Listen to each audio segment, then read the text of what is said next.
Herlene Budol nasubsub sa stage sa GMA Gala 2024. Agad naman siyang sinaklolohan ni Barbie Fortesa at ilan pang malapit sa stage. All composed and poised pa rin si Herlene matapos ang nangyari.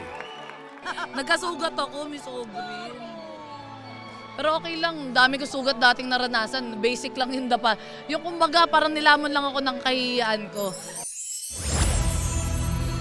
Ang eksenang ito ni David Licauco sa inaabangang serye na Pulang Araw, naging hamon sa kanya.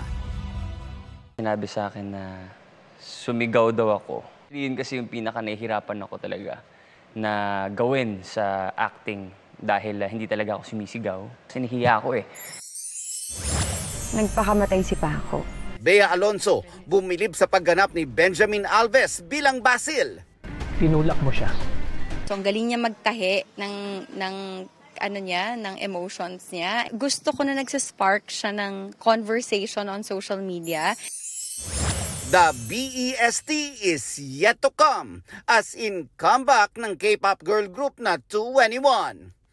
Kasabayan ng isang global tour at back-to-back pa with Blackpink World Tour this 2025. Nelson Canlas nagbabalita para sa GMA Integrated News. Mga kapuso, alamin ang State of the Nation. Mag-subscribe sa GMA Integrated News sa YouTube. Sa ating mga kapuso abroad, samahan nyo kami sa GMA Pinoy TV at sa www.gmanews.tv.